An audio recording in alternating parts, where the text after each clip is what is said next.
What's up, everybody? This is Passion9, and today I want to say happy birthday to Hatsune Miku, everybody's favorite virtual, freaking holographic pop idol waifu.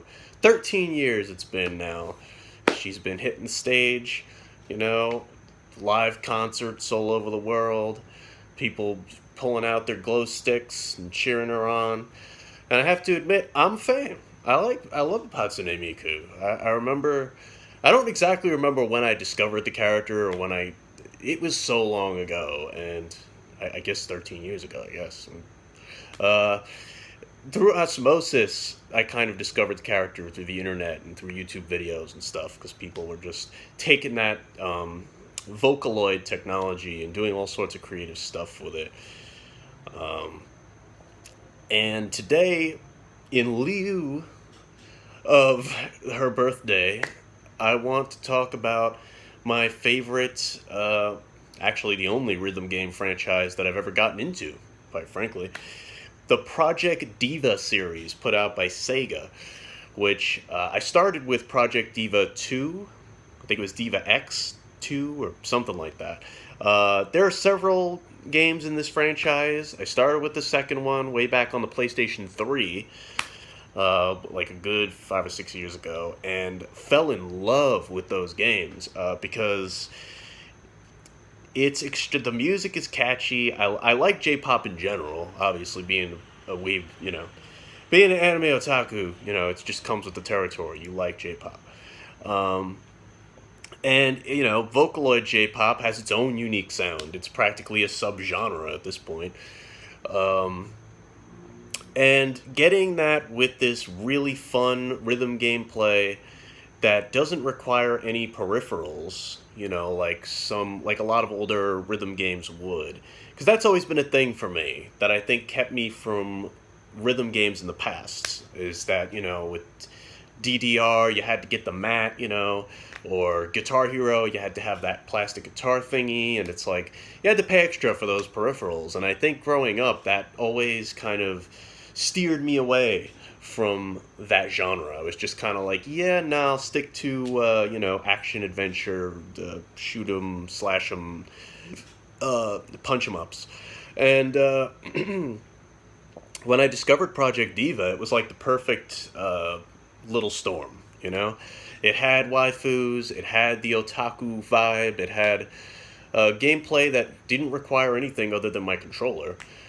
They do make peripherals for the Project Diva games that actually do make them better, I guess. Like, they do have, like, game pads that, with bigger buttons that you can time your button prompts better on the harder settings. But as long as you don't, like, crank it up to the hardest difficulty settings, the songs in these games are actually pretty manageable with the controller. You just have to have really good reflexes. You just gotta, if you played any games that demand really good timing, which is always my jam. I love, Platinum's action games for that same reason, because I love games that reward fast reflexes and split-second timing. I love that stuff.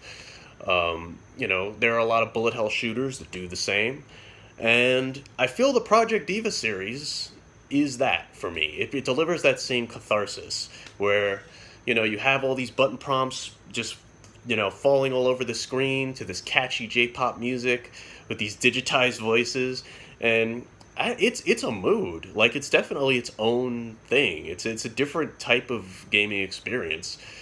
Even though the gameplay itself has probably been in other rhythm games, it definitely delivers something that I feel I don't get from any other game, because of those ingredients. And my favorite entry, and I've only played two of them. I played Project Diva 2 back in the day, and then this year I picked up Project Diva Future Tone, which is on PS4.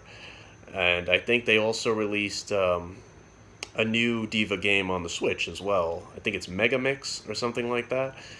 But Future Tone blows me away because it just spoils you with content. Like, you are so indinuated, however you say that word, with content. Just like 200 songs. And of course they play out like music videos. They play out like super stylish, flashy, colorful, peppy.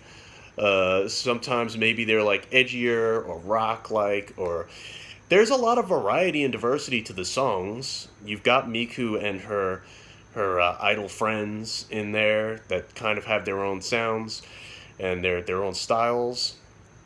Sometimes you get ensembles where they're all singing together, and the game itself is deceptively very, very challenging because, again, it's all about timing. It's very simple gameplay, but you have to be fast. And I still can't play it on the harder settings because it will just demolish me. There is a fail state. Every song you play has like a little like health bar style thing on the top of the screen, and if you miss enough prompts, you will fail the song. It'll just cut you off. So, like, the best thing to do is start on the easier settings and just kind of work your way up to, the flow this game wants you to get into. And it's pretty fun to do if you're into this style of music, if you can get into that Miku vibe. It's an experience. I think this game is fun, and it's the kind of game that, like, gives you your value. You know what I mean? You're getting your money's worth. I think it's like, when I bought it, it was on sale. If you get the full version with all the songs, I think it was like $40. So it was a deal to get, and it's like, it hits that perfect note that any good arcade game would, where it's addictive. You come back to it, and it's so simple and it's so fast, and the frame rate is beautiful. The graphics are gorgeous. All the videos look really, really good. The character models look really, really good.